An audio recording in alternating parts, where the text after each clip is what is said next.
Bonjour à vous, si vous venez de nous rejoindre. C'est donc le deuxième plateau de ce Café des libraires. Les plateaux s'enchaînent d'heure en heure et vous allez voir passer sur ce Café des libraires pour parler de leur dernier livre traduit en français la plupart des auteurs invités dans cette 8e édition du Festival America.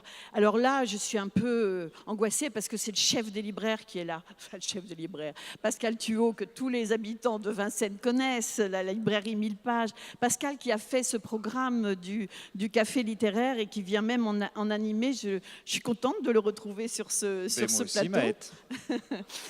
Pour parler de 3 livres qu'il a réunis sous le titre de Vie dissolue. Ça ne m'étonne pas qu'il ait envie de venir parler de vie dissolue. Enfin, bon. C'est mon côté alcoolique repenti, en fait. Comment ? C'est mon côté alcoolique repenti. Donc, nous allons découvrir les livres de Peter Heller, Peindre, pêcher et laisser mourir, paru chez Actes Sud, traduit par Céline Leroy, qui est encore là aujourd'hui. Céline, elle vient voir tous ces auteurs et elle a bien raison d'être avec nous. Ça nous fait plaisir aussi de rencontrer les traducteurs, grâce à qui on peut découvrir cette littérature américaine. Donc, traduit par Céline Leroy. C'est Ina Kang. Voilà, Ina, qui va assurer la traduction donc, pour Peter Heller sur ce plateau. Et puis, avec nous également sur ce plateau, de l'autre côté, Andrea Williams, qui va nous présenter ce livre, Idaho, qui est paru chez Kero. Et c'est un livre qui a été traduit par Christelle Paris. Et c'est Tom Viard qui va assurer la traduction sur ce plateau. Merci à lui. Vous savez que tous les interprètes viennent ici par amour de la littérature et vraiment on les en remercie. Et puis il y aura aussi alors un auteur particulier. Je crois que c'est la première fois. J'ai l'impression que c'est la première fois qu'on présente un roman graphique à America, il me semble, Pascal, cette année. Donc ce livre de Derf Bagderf, qui s'intitule Trashed, qui est paru aux éditions Ça et Là, qui a été traduit par Philippe Touboul, et c'est Antoine Viau qui va en assurer la traduction sur le plateau. Voilà, alors je crois que tu m'as dit qu'on commençait par qui, mon cher Pascal ? Moi, j'aimerais bien commencer avec Andrea Williams, voilà. Pour ce très beau livre qui s'appelle Idaho. Idaho, Andrea. Ouais. Andrea. Donc tu vas nous en dire un mot avant qu'on en écoute. Bien sûr que je vais vous en dire un mot, et je vais vous en dire un extrait. Même ce que j'en pense, et je pense le meilleur de ce livre que j'ai découvert cet été, qui est un livre qui est apparu juste avant l'été, et qui raconte... L'histoire se passe à la fin des années 50, début des années 60, donc dans un état assez éloigné de l'endroit où ont vécu les personnages que nous allons rencontrer. D'abord, il y a un couple, Nat et Paul. Paul est militaire et il travaille, il est technicien sur une technologie encore naissante et qui présente à la fois bien un avenir prometteur pour la gestion de l'énergie et pour d'autres choses bien plus terribles, mais qui présente aussi bien des inconvénients puisqu'on ne la maîtrise pas tout à fait. Il est technicien sur des réacteurs nucléaires. Et il doit travailler sur un réacteur qui s'appelle le CR1. Et ce CR1 pose de nombreux problèmes, notamment de surchauffe régulière, qui font, je dois dire, frémir un peu la communauté en place. Nat, sa femme, vit dans ce climat tout à fait particulier, peut-être étouffant, des communautés de soldats, donc il y a quelque chose d'un peu fermé, enfermé, où toutes les vies de chacun sont étalées auprès des autres. Et on va voir combien le couple, la famille, va commencer à se fissurer dans cet univers donc soumis à un danger permanent, celui de l'explosion nucléaire, et en même temps de ce désir de se libérer d'un carcan qui est un carcan social. On sent derrière la mère la femme qui veut se libérer et qui, pour ce faire, va devoir lutter pied à pied avec le regard des autres. C'est un livre formidable dans lequel il y a une tension permanente, une langue très belle, très, très rêveuse qui nous conduit à un dénouement qui n'était absolument pas prévisible. Voilà, ah ben, il en a drôlement bien parlé. Et donc, simplement ce que je voulais dire, c'est que ce milieu qui est décrit par Andrea Williams, elle doit bien le connaître. Ça ne veut pas dire que c'est son histoire, hein, Dieu merci, mais elle le connaît bien puisque comme son personnage, Nathalie, elle est l'épouse d'un militaire avec lequel elle sillonne le pays d'une base à l'autre avec 3 jeunes enfants. Originaire de Californie du Nord, elle s'est lancée dans l'écriture après des études littéraires. Et donc son livre, mais tu en reparleras certainement tout à l'heure, est basé sur un fait réel qui donne froid dans le dos et dont nous allons découvrir tout de suite un extrait grâce à Marie Chamard. Merci, bienvenue Marie. T'es Sorbonne sonore, hein?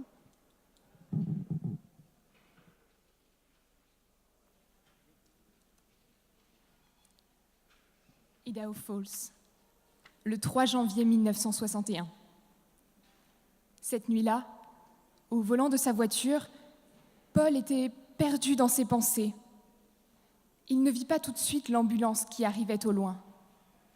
Ce ne fut d'abord rien d'autre qu'un arc de cercle lumineux projeté sur le ciel noir, jusqu'à ce qu'il croise le véhicule, silencieux, gyrophare allumé.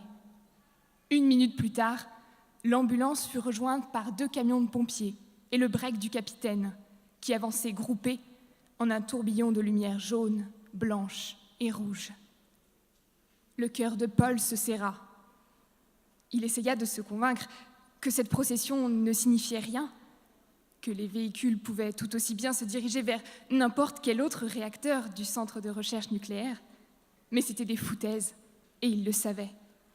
Des foutaises comme celles que leur avait rabâchées leur superviseur pendant 1 an, que tous les pépins techniques du réacteur CR1 étaient mineurs, que lorsque le réacteur tombait en rade, il suffisait de le redémarrer, et que lorsqu'il chauffait trop, il suffisait de le refroidir. Utilisez vos méninges, les gars, et faites fonctionner ce fichu truc. Gardez-le en état de marche jusqu'au printemps, à l'arrivée du nouveau cœur de réacteur. Cet engin fonctionnera alors sans accroc, au point que vous vous regretterez de vous être plaint. Ils avaient donc tenu bon, tout l'automne, dans l'attente du printemps. Mais nous étions maintenant au cœur de l'hiver, janvier en Idaho, la nuit la plus froide, moins 17 degrés, et tous les camions de pompiers filaient vers l'est, en direction du réacteur CR1. Paul se rabattit sur le bas-côté et fit demi-tour, les pneus crissant sur le gravier. Il ne savait pas à quoi s'attendre en arrivant sur place. S'il vous plaît, faites qu'ils aient de la chance. S'il vous plaît, faites en sorte que ce ne soit qu'une fausse alerte et que le capitaine des pompiers, lassé de ses problèmes de réacteur, puisse leur passer un savon. Mais c'était la nuit du redémarrage, quand il s'agit de relancer le réacteur inactif pour le faire tourner à nouveau à plein régime. Il pria en silence pour les gars de l'équipe de nuit. Il pensait à sa femme, Nat, qu'il avait laissée seule à la maison après lui avoir dit des choses horribles. S'il n'avait pas la possibilité de lui demander pardon, elle se souviendrait de lui comme d'un homme intraitable, cruel, parti avec des vêtements jetés en tasse sur le siège arrière de la voiture, tandis que cette même voiture cahotait sur le chemin de terre battu qui menait au réacteur. La peur embrouillait son esprit. Les gyrophares de l'ambulance et des camions de pompiers, la vapeur qui s'échappait des réacteurs sous forme d'un gros nuage blanc, Nat qui le regardait partir, ses filles dans leur lit, le capitaine des pompiers qui faisait de grands gestes à son intention et qui lui criait quelque chose. Le cœur serré, il avait l'impression d'arriver trop tard. Trop tard pour Nat, pour les gars de l'équipe de nuit, pour ses filles, pour tout le monde. Et ce qui se passait confirmait ses craintes. Le moment venu, il ne s'en rendrait pas compte. Il ne serait pas là. Bien qu'il ait toujours tout fait pour être prêt, il arriverait trop tard. Merci Andrea. Merci Marie, je veux dire. Et on enchaîne donc avec toi, mon cher Pascal. ce qui vient d'être lu est la scène fondatrice, mais qui, dans la temporalité du livre, intervient plus loin. Moi, j'aimerais parler d'une scène qui nous permet de faire connaissance avec cette femme, Nat, qui est vraiment un des personnages les plus fascinants du livre, et qui, à un moment donné du voyage, qui conduit sa famille vers Idaho Falls, va s'arrêter près d'un lac et plonger dans l'eau, alors que son mari trouve ça inconvenant. Que symbolise cette scène tout à fait particulière où elle prend la liberté de faire quelque chose que son mari réprouve? Okay, thank you. That scene is actually one that I wrote after writing the rest of the book. And I was thinking about this character, Nat, who's so different from her husband. She is new to the military atmosphere. She's a new military wife. It's 1959. And her husband has grown up very poor in a household marked by alcoholism, no music. They never had a radio. They never had a television. It was very rural and very severe. And she grew up in Southern California, and even though it's still 1959, she often feels like Paul is, oh, I'm supposed to pause. Sorry, I'm supposed to talk in short sentences. She often feels like Paul is from another time. Merci. Alors cette scène, je l'ai écrite après avoir écrit le reste du livre. Je pensais à ce personnage, Nathalie, qui est très différente de son mari. Elle est nouvelle dans cette atmosphère militaire. C'est une nouvelle femme de soldat. Et donc, on est en 1959, mais son mari a grandi dans un milieu assez défavorisé, avec de l'alcoolisme, aucune musique. Il n'avait pas de radio, de télévision. C'était assez rural, alors qu'elle a grandi dans le sud de la Californie. Donc, on est en 1959, mais elle a l'impression que Paul vient d'une autre époque. So Natalie marries him partly because he's so different from her, and she finds herself, even though she loves him, chafing against the constraints of this newly married life. Donc elle se marie avec lui car il est très différent d'elle, mais bien qu'elle l'aime, elle a un petit peu du mal avec cette nouvelle vie maritale. And she's always grown up loving to swim, which is something that Paul cannot do. He learned to swim only well enough to pass his Army entrance exam, and it's just another way that he sort of feels inferior to her.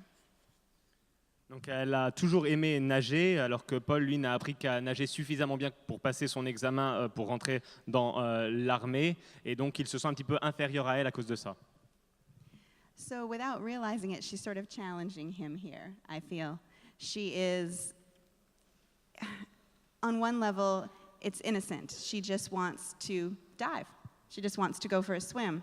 But on another level, and I think he knows this, she wants to show off a little bit for some people who are watching, and she wants to just assert the tiniest bit of independence. But when it disappoints him, then she feels regretful.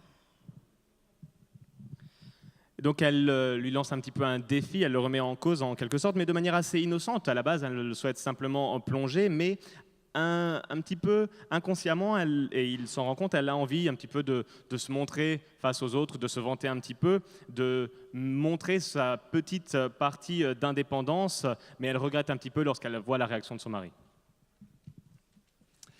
Alors cette famille tout à fait particulière représente, et d'ailleurs c'est peut-être ce qui unit les trois auteurs sur ce plateau, c'est que chacun dresse le portrait d'une Amérique qui n'est pas l'Amérique la plus visible. On est assez loin d'une Amérique présentée comme un pays lisse et porteur de certaines idées. Là on est dans l'Amérique plus discrète, plus secrète, où on le verra avec Dirk Backderf notamment et Peter Heller, on va devoir ouvrir la boîte de Pandore qui fera découvrir un certain nombre de secrets. Les secrets vont... Alors, on ne peut pas réellement parler de secrets, mais en tout cas, chacun va chercher dans cette communauté d'Idaho Falls à savoir ce que les uns et les autres peuvent cacher pour en faire son propre miel. On va rencontrer très vite un couple qui est l'homme, le sergent-chef, qui a pour mission de diriger cette communauté de techniciens nucléaires, qui s'appelle le sergent Richards. Et le sergent Richards a pour particularité d'être particulièrement volage, ce que sa femme sait parfaitement, et d'être alcoolique. Il boit à longueur de journée, si bien que ça n'arrange pas les affaires de tout le monde. Qui sont-ils, ces deux personnages, et de quelle manière vont-ils, eux, déclencher ce qui va être la deuxième catastrophe du livre, à savoir cette fêlure dans le couple qui unit Nat et Paul. Qui sont le sergent et surtout qui est Janie Richards, son épouse? Well, Nat is such a sort of sweet and innocent character that I needed to find sort of a balance for her. And so the character of Jeannie came into play. And Jeannie, if Nat is not careful, could be Nat 20 years down the road. She's very jaded. She's fallen out of love with her husband. She's had numerous affairs and she has many secrets from him. Alors Nathalie, Nat est douce et innocente, et donc il me fallait un équilibre, un personnage qui me permet de retrouver cet équilibre, et donc Ginny intervient. Ginny, c'est la personne que pourrait devenir Nat si elle ne faisait pas attention. C'est une personne qui aime de moins en moins son mari, qui est très volage également, et qui a beaucoup de secrets qu'elle cache à son mari. And in a perfect world, I think Jeannie and Nat would actually sort of be compatriots. I think they would have a lot in common if they could just gossip together about military life. But instead, because they each have their husbands' interests at stake, they end up at odds. So Mitch is Paul's boss, and the way he runs the reactor directly puts Paul in danger. And I observed a lot about modern military life and how everyone's lives are out in the open, especially if you live on base. Donc, dans un monde idéal, Ginny et Nat seraient amies, compatriotes. Elles ont beaucoup de points communs dont elles pourraient parler sur la vie militaire. Mais comme elles ont à cœur les intérêts de leur propre mari, elles se retrouvent un petit peu en confrontation. Mitch est le patron de Paul et sa manière de diriger les choses met la vie de Paul en danger. Non, personnellement, je vois beaucoup de choses dans la vie militaire et je me rends compte que on a difficilement des secrets. Notre vie privée est un petit peu aux yeux de tous, en particulier lorsqu'on vit sur une base. So when you live on a military base, in one way it's wonderful. Everyone watches one another's children. You know everybody. But also, you know everybody. And they can look right in your windows. The walls are very thin. And so Jeannie, because she's bored and she has secrets of her own and a naturally jealous nature, starts very closely observing Nat. And Nat can feel this, but she doesn't really have the tools to know what to do about it. And so she's very vulnerable to Jeannie and whatever Jeannie might find out about her. Alors, lorsqu'on vit sur une base militaire, c'est très agréable. Les gens peuvent s'occuper de vos enfants, tout le monde se connaît. Mais l'inconvénient, c'est que tout le monde se connaît. On peut regarder par votre fenêtre, les murs sont assez fins. Et donc, Ginny, qui s'ennuie, qui a ses propres secrets, qui est assez jalouse de nature, commence à épier Nat qui s'en rend compte et qui ne sait pas ce qu'elle peut faire. Elle est donc assez vulnérable face à ce que Ginny pourrait faire. Il y a des histoires, en fait, ce sont des histoires intimes, avec effectivement étalées un petit peu au vu et au su de tout le monde, puisque tout le monde se voit. Et puis, à côté de ça, il y a une histoire beaucoup plus grave, un danger qui rôde, et où là, les secrets sont très, très forts, quoi. Alors, on ne vous a livré que quelques-uns des fils qui vont se nouer au fur et à mesure de cette montée en tension sans réelle pause. Moi, la dernière question que je voudrais vous poser, Andrea Williams, on sent quand même un certain désenchantement dans ce livre. Nous sommes dans les années 50-60, qui sont les années du rêve américain triomphant. Est-ce qu'on peut dire que, d'une certaine manière, pour ces personnages, le rêve américain a été brisé dans l'œuf? That's a very interesting question. The 50s was such a fascinating time to write about because I feel like it often gets short shrift in a way. And reading about all these movements that were just bubbling below the surface at that time is very exciting, like the birth of all-girl African-American singing groups, that sort of thing. So there is a sense of promise in the book, but this accident in Idaho Falls also did signal the end of the Army's nuclear program, ostensibly. And in many ways, it shatters Nat's innocence, that she could have an easy and enjoyable marriage, and that she could sort of have it both ways. She realizes that she can't. Alors c'est une question très intéressante. Les années 50, c'est une période vraiment fascinante. On aime beaucoup écrire sur cette période, mais on voit tous ces mouvements, tout ce qui est en train de bouillonner sous la surface, beaucoup de choses qui naissent, comme la création d'un premier groupe de musique qu'avec des Afro-Américaines. Et on voit également ce sens de la promesse, mais l'accident à Idaho Falls a mis un terme au programme nucléaire de l'armée. Et on voit également que ça a brisé l'innocence de Nat, qui espérait avoir un mariage facile et heureux, et qui se rend compte qu'elle ne peut pas finalement tout avoir. Voilà, donc voilà ce livre avec une très belle couverture où on voit la jolie dame avec sa jolie robe qui s'apprête à sauter. Mais pas pour se détruire, hein, pour nager, c'est tout. Qui est une magnifique scène de cinéma, vraiment. Très, très belle scène. Alors, on passe maintenant au livre de Peter Heller, Peindre, pêcher et laisser mourir, traduit par Céline Leroy, paru aux éditions Actes Sud. Et c'est Ina Kang qui va assurer la traduction pour cet auteur. Alors, moi, je sais peu de choses sur lui, si ce n'est qu'il est né et a grandi à New York, qu'il a fait de nombreux métiers en parcourant le monde, qu'il vit maintenant à Denver. C'est ça, oui. Écrivain du Grand Ouest, le Colorado, il mélange l'action ou lyrisme des grands espaces, la métaphysique et la poésie, à la poésie. Donc vous allez le découvrir maintenant grâce à ce que va vous en dire Pascal. Bon, alors moi, ce n'est pas un secret, Peter, on en a déjà parlé, mais je suis vraiment plus qu'heureux de vous rencontrer puisque je suis un fan de la première heure et de la pure espèce. Ce qui s'est passé dans cette rencontre avec Peter Heller, c'est qu'on a rencontré avec le premier roman qu'il a publié il y a 2 ans, sous la très belle traduction de Céline Leroy, je tiens à le dire parce que franchement, ça c'est un travail formidable, que celui qu'elle a accompli dans ces 2 livres, et elle l'a fait sur d'autres aussi. Donc Céline Leroy, retenez bien ce nom, c'est une traductrice de tout premier plan.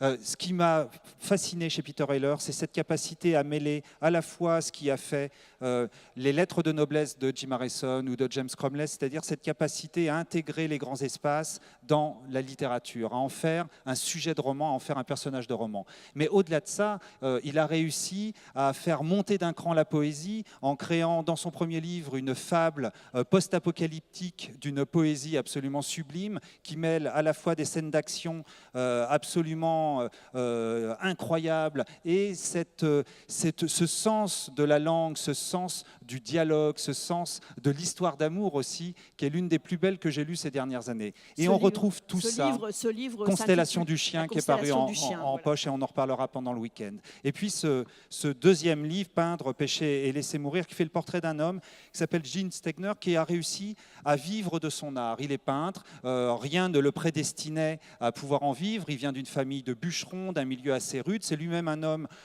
assez irascible, un homme, une sorte de roc avec un cœur d'artichaut, et qui a eu une vie bien difficile. Il a perdu celle qu'il aimait par-dessus tout, sa fille, Alcée, qui est morte dans des circonstances un peu sordides, dont il se sent responsable. Il buvait, il a eu des ennuis, il a été en prison à cause de ça, et à un moment donné, il décide de quitter la ville où il a vécu tous ces moments difficiles, Santa Fe, pour s'installer dans le Colorado et se consacrer à ses 2 passions, la pêche d'un côté et la peinture de l'autre. Il a coupé un peu les ponts, à part avec son agent, avec qui il a une relation très forte. Et puis un jour, alors qu'il se rend sur l'un des endroits qu'il préfère, où il préfère pêcher, il croise 2 sales bonhommes qui sont en train de dérouiller une pauvre petite jument.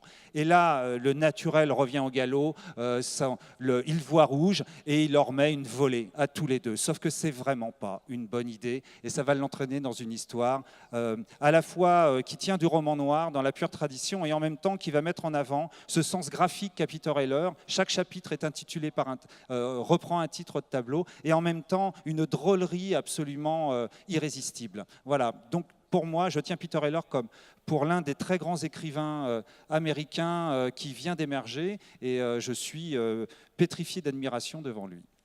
Eh bien, dis donc, pour être pétrifié, tu parles bien. Hein. Alors, on en écoute un extrait lu par Morgan Koch. Voilà, je ne sais pas quel extrait a été choisi, si c'est celui du chapitre 1. ou de premier chapitre s'intitule Destruction, je ne sais pas. Bon, c'est pas grave, allons-y et puis. Ma maison est à 5 km au sud de la ville. Autour, 20 hectares d'herbes, de blé et de sauge. Un fossé avec une haie de saules et de peupliers de Virginie. Un petit étang agrémenté d'un ponton. La clôture du fond donne sur les West Elk Mountains. Juste là. Elles sont déchiquetées et se dressent derrière ma propriété. La sauge, c'est dans la place aux forêts de genévrier, puis aux taillis de chêne, aux pentes escarpées prises par le bois d'œuvre, épicéas et sapins, aux affleurements de roches et aux rubans de tremble agrippés à l'ourlet des crêtes. Si je marche quelques kilomètres en direction du sud, en passant par le flanc du mont Lambourne, je me retrouve au milieu des grands espaces qui vont jusqu'à Curry County, au-dessus de la rivière Gunnison, et montent vers Crested Butte. Depuis la petite véranda au toit de Canis, je vois toutes ces montagnes au sud et le massif du mont Gunnison à l'est. En ce mois d'août, caillasse et bois. Il ne tombe de la neige là-haut que quelques mois par an. On m'a raconté qu'il y a des années où la neige tient. J'aimerais voir ça. Si je sors par l'avant de la petite maison et que je me tourne vers l'ouest, le paysage est plus doux et plus sec. L'échelonnement progressif de la Black Mesa que font le Black Canyon. C'est ma nouvelle maison, d'une beauté un peu renversante. Et la petite Paonia, un drôle de nom pour un village du coin. Paonia pour Péonie, pivoine mal orthographiée. Nichée dans ce paysage rude et surélevée comme sur un circuit de train électrique. La fourche nord de la Gunnison la traverse, un enroulement de peupliers géants et feuillus, de vergers, de fermes, de vignobles. Un bon endroit pour instaurer la paix, j'imagine, pour se recentrer et respirer. Le problème, c'est que je n'ai pas juste envie de respirer. Merci beaucoup, Morgane. Merci. Merci beaucoup. Donc, il s'agissait de la première page du chapitre 1 qui s'intitule « Un océan de femmes, huile sur toile », 121 sur 96. Alors Peter, vous êtes new-yorkais. D'où vous vient cette nouvelle vie ? Pourquoi avez-vous choisi de quitter New York, qui est une ville qui compte beaucoup pour vous installer dans le Colorado et consacrer votre travail à ces espaces qui n'ont de cesse de vous fasciner et qui habitent vos livres, qui sont peut-être le deuxième personnage principal de chacun des livres que j'ai lus de vous? When I was 11 years old, I went to the little library in my school. And I asked the librarian was named Ann Bosworth, and she was English, and I was in love with her. I would have married her for just how she said my name, Pita.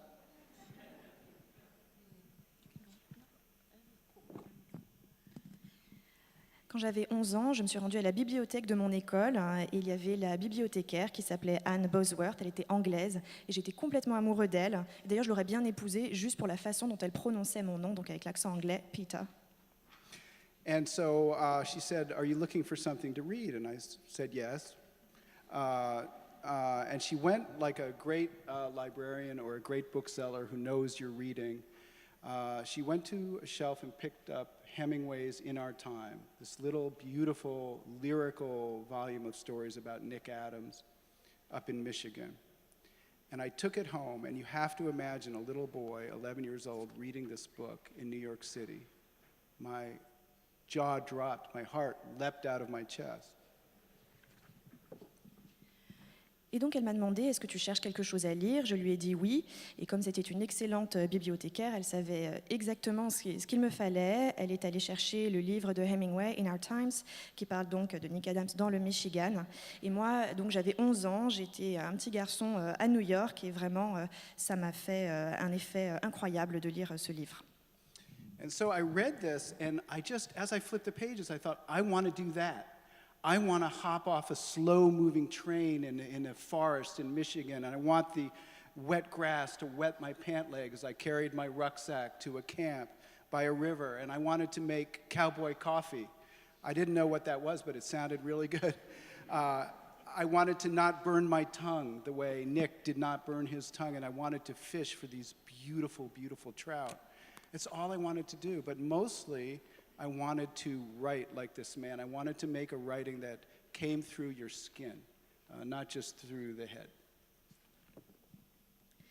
Et donc en lisant ce livre, je me suis dit, voilà, moi je veux faire ça également, je veux pouvoir sauter d'un train en marche, je veux pouvoir marcher dans la boue et aller établir mon campement près d'une rivière, je veux pouvoir boire du café comme les cow-boys, même si je ne savais pas exactement ce que c'était, et je veux réussir à ne pas me brûler la langue exactement comme Nick peut le faire. Et je veux pêcher de très belles truites aussi. Mais surtout ce que je voulais faire, c'était pouvoir écrire comme l'auteur et pouvoir avoir une écriture donc qui vous rentre vraiment dans la peau, pas uniquement à partir de la tête. So when I finished college, I was in love with kayaking. I love rivers and whitewater kayaking, and so I wanted to go to a wild place like I thought this character, like Hemingway, went to, and I wanted to write, so I came to Colorado. Et quand j'ai terminé l'université, eh bien, j'adorais faire du kayak, j'adorais les rivières, donc je voulais m'installer dans un endroit sauvage, un peu comme le personnage d'Hemingway. Et c'est ainsi que je suis arrivée dans le Colorado. Alors parlons de Jim Stegner, votre personnage, ce beau personnage épais, complexe, portant en lui une douleur dont il ne veut pas se séparer. Est-ce que ce personnage est une pure invention? Est-ce qu'il est né dans votre imagination? Ou est-ce qu'il prend sa source dans la réalité?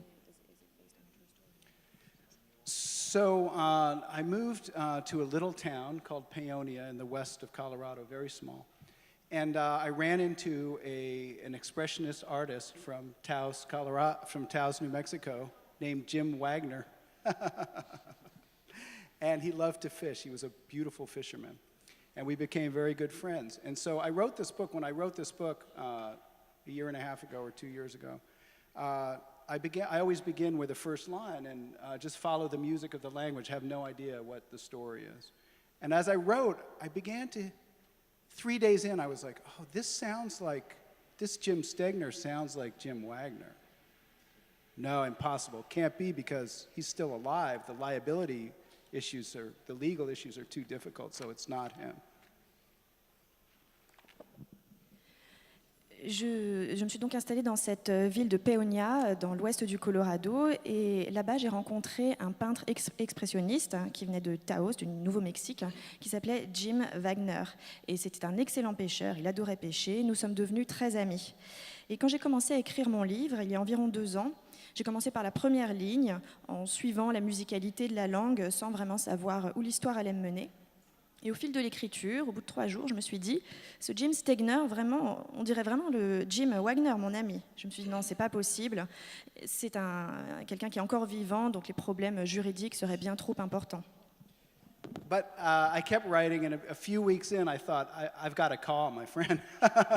So I called him up, and I said, Jim, I'm writing about an expressionist painter from Taos, and he shot a guy in a bar just like you. For making a comment about his kid. And he looks a lot like you. And they call him Hemingway down at the river, just like you. And his paintings are a lot like yours. I went on. Long pause.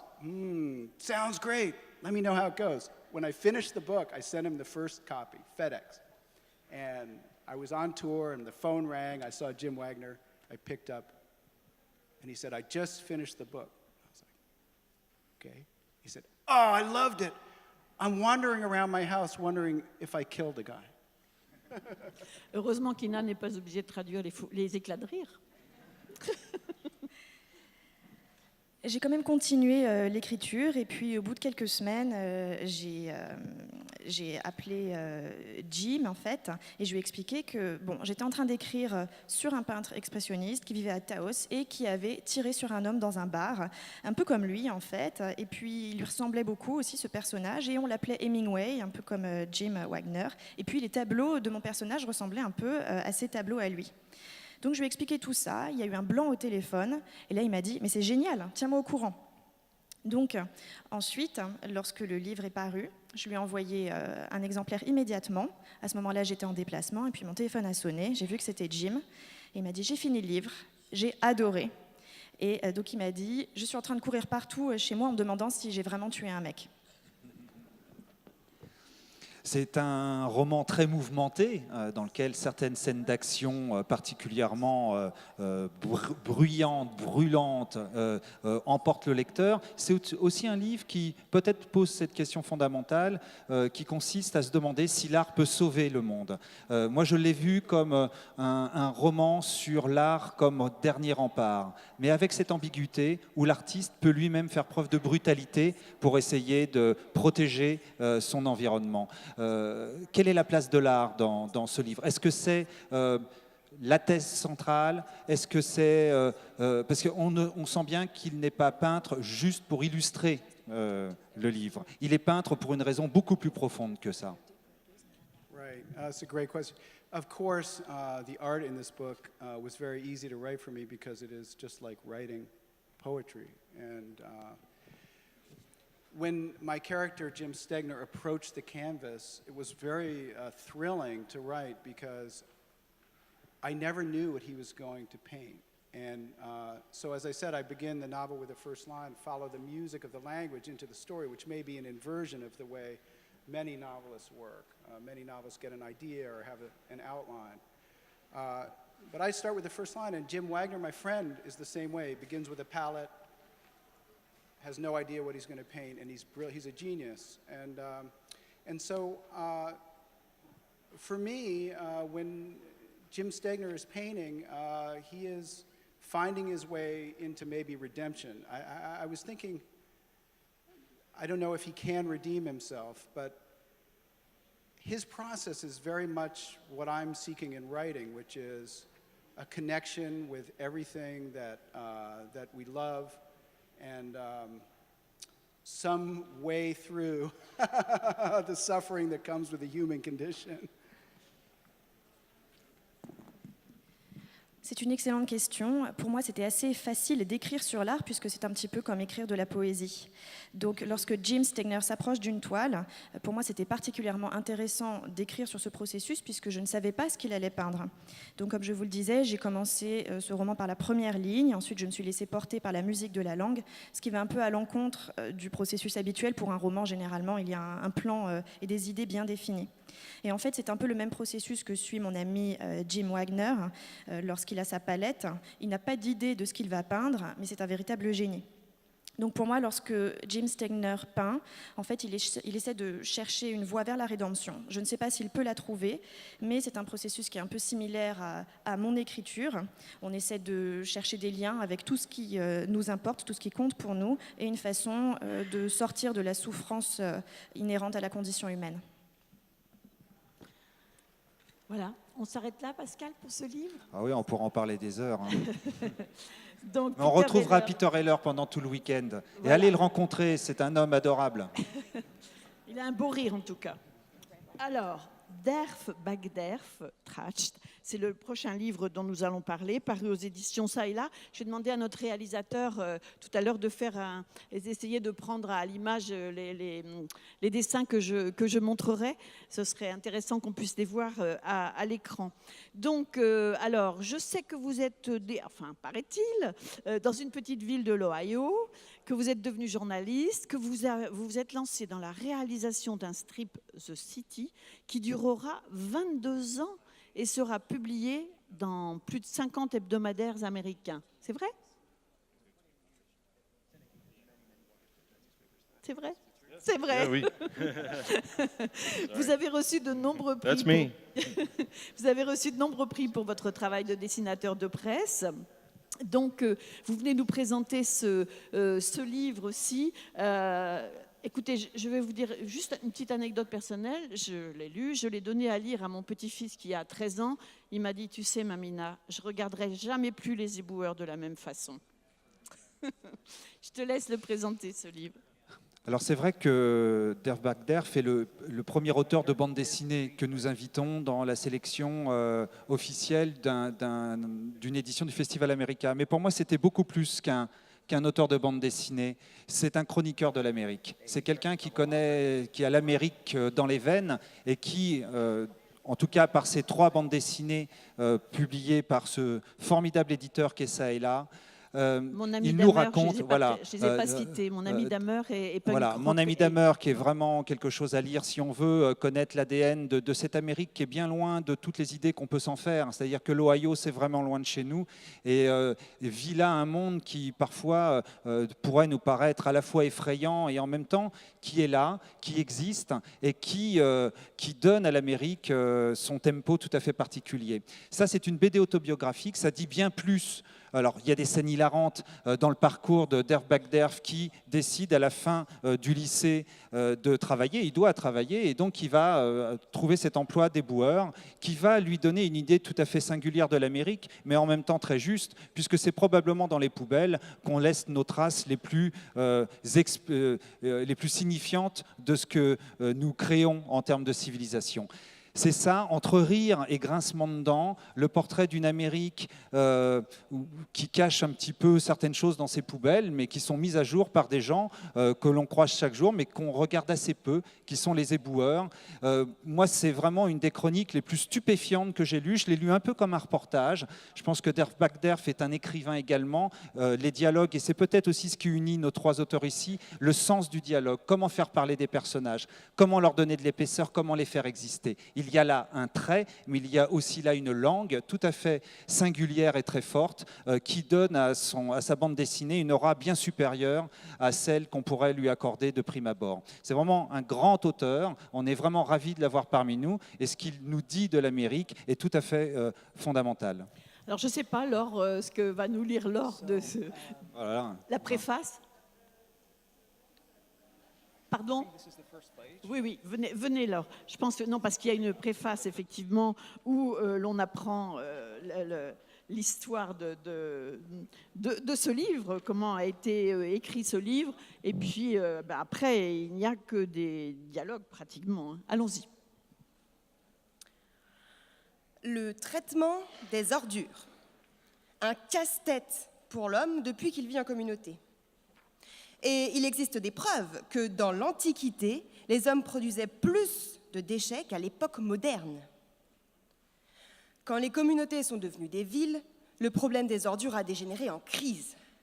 Nos ancêtres ont alors inventé la décharge. La première date de 3000 ans avant Jésus-Christ, dans la ville de Knossos, en Crète. Mais en général, les gens vivaient parmi leurs ordures. La méthode la plus populaire consistait à tout balancer dans la rue pour les laisser pourrir et empester. Vers 1400, les piles d'ordures puantes le long des murailles de Paris étaient si hautes qu'elles en compromettaient la défense.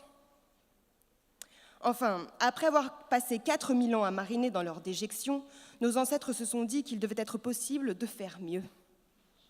Ce sont les Anglais qui ont les premiers mis au point une méthode de ramassage et de tri efficace des déchets.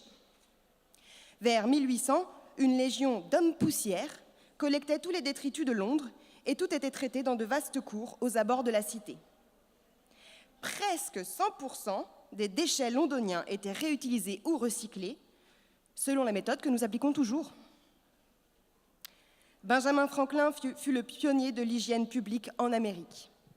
Il créa le premier service d'entretien à Philadelphie en 1792. Les ordures de Philadelphie étaient transportées hors de la ville par des esclaves qui les jetaient en aval dans le fleuve Delaware. Voilà, ça c'était... Merci Laure, merci beaucoup. C'était donc le début du livre, effectivement, où il y a toute l'histoire de ce traitement des ordures. Voilà. Bon, Derf, ramasser les ordures, c'était probablement pas un choix, mais très sincèrement, lorsqu'on voit l'une des premières planches de votre bande dessinée, je ne sais pas si on peut zoomer dessus, c'était vraiment une nécessité domestique. Oh, yeah. My mother would say so, yes. Bon, racontez-nous C'était très comment certainement l'avis de ma mère. vous avez décroché ce job, Derf. Well, it was the only one I could find. Not surprisingly, an art school dropout with no skills did not have a lot of options in 1980.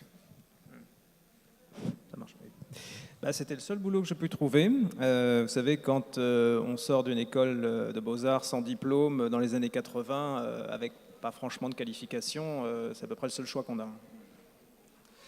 Est-ce que les premiers dessins de cette bande dessinée ont été faits au moment de cette expérience professionnelle? On pourrait la qualifier de singulière, mais elle n'est pas tant que ça, hein. Beaucoup de gens font ça et on n'a pas à en faire de commentaires tout à fait particuliers. Mais est-ce que vous aviez l'idée de raconter cette histoire lorsque vous la viviez?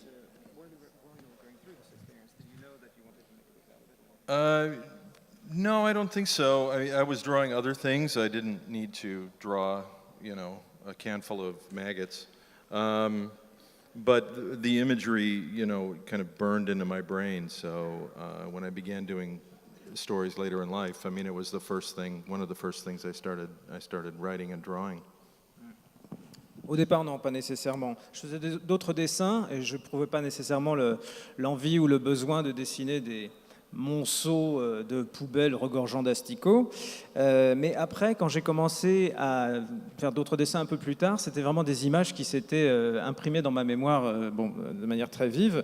Et c'est là, effectivement, que j'ai choisi de dessiner ça. I would take these stories around and I'd tell them to friends at parties, usually dinner parties, about picking up 100 bags of dog poop, for example, just to make the dining experience a little better. C'est des histoires que j'aimais partager avec mes convives autour d'un bon dîner, ces histoires inoubliables de ramassage de sacs à crottes canines. Tout de suite, ça rendait le dîner quand même beaucoup plus sympa. Tous ces personnages, j'imagine qu'ils ont existé. Qu'est-ce que, selon vous, ce livre dit de vos compatriotes, des gens qu'on croise tous les jours? Qu'est-ce que révèlent les poubelles en général? Most of them are real or based on real people. Some of them come from other jobs or other friends I've known. But even with fiction, I like to start with real people and then maybe change them or add to them. Alors oui, la plupart sont réels, pas nécessairement des gens rencontrés d'ailleurs quand j'étais éboueur, dans d'autres petits boulots ou d'autres amis. Ce que j'aime bien faire avec la fiction, c'est commencer avec une base réelle et puis ensuite tisser quelque chose d'un peu plus fictionnel. I like writing about, as we would call it, the everyday schlub. Just the guy who's trying to get through the day, and make a little money and go home. It's not, there's really very little of the American dream here. It's just guys trying to survive, and I think that's interesting. Moi, j'aime écrire sur des gens de base, le Pékin de base, qui tout ce qu'il veut, c'est se faire un petit peu d'argent, rentrer chez lui le soir. C'est pas le rêve américain, comme on le connaît, mais voilà, ce sont des gens normaux, et c'est ça qui m'intéresse. Alors c'est vraiment très drôle, hein. Enfin, même là je glousse en ouvrant les pages. C'est extrêmement drôle. Est-ce que ça vous a fait rigoler à l'époque, toutes ces petites histoires, ces petites scénettes mises bout à bout? Oh God, yes. The amazing thing was, and I don't think most people realize, is just how close to disaster you are at any moment from the people that run your government and your city services. Because we're basically almost completely incompetent, and it's probably best that you don't know. Oui, ça m'a beaucoup fait rire. Ce qui est fabuleux, c'est que la plupart des gens, vous, je pense, ne savez pas à quel point vous êtes au bord de l'abîme. Tous ces gens qui vous dirigent ou les services municipaux, on est des incompétents, hein. Donc, à la limite, être tenu dans l'ignorance, c'est peut-être pas plus mal à ce stade. En tout cas, voilà, c'est vraiment un livre à découvrir avec des moments drôles, effectivement, où on a l'impression que l'éboueur fait de la philosophie. Mais il ne faut pas trop de sentimentalisme, hein, parce qu'au début, quand on est jeune éboueur dans le métier, on s'étonne, quoi. Pourquoi toutes ces photos d'anniversaire sont-elles dans la poubelle? C'est peut-être une erreur. Il vaudrait peut-être mieux pas les mettre dans la benne. Et les autres lui disent, voilà, si tu savais, t'en verras d'autres. Voilà, on apprend plein de choses et à mon avis, c'est pas si différent ici qu'aux États-Unis, hein. Voilà. Donc ça s'intitule Trashed. C'est signé Derf Bagderf. C'est paru aux éditions Ça et Là. C'est un livre intéressant, un roman graphique intéressant à découvrir. Je rappelle le titre de celui de Peter Heller, Peindre, pêcher et laisser mourir, paru aux éditions Actes Sud. Et puis Idaho, d'Andrea Williams, paru aux éditions Kero. Voilà, 3 livres encore très différents les uns des autres, mais passionnants à découvrir. Alors, vous allez retrouver ces auteurs durant tout le week-end sur le Salon du Livre, dans les différents débats. Et je voulais indiquer que vous les retrouverez aussi sous une forme singulière, qui est un petit livre qu'on a édité un peu dans l'urgence, qui s'appelle Mon Amérique, où 52 auteurs présentent leur Amérique intime, un lieu particulier, une ville, un livre, un film, une musique tout à fait particulière. Et on découvre là des choses insoupçonnées. Ce petit livre, nous le vendons au prix de 2 € sur tous les stands du Salon du Livre, juste pour couvrir les frais d'impression. Et c'est vraiment peut-être une manière tout à fait singulière et, à mon sens, touchante de rentrer dans l'intimité de ces écrivains que nous avons invités. Et merci donc aux interprètes qui étaient avec nous sur ce plateau. Voilà, Morgane, Tom et puis Ina. Voilà. Merci Maët. On va enchaîner dans un instant avec un jeune écrivain que vous allez découvrir. Vous verrez bien qui c'est. Dans un instant.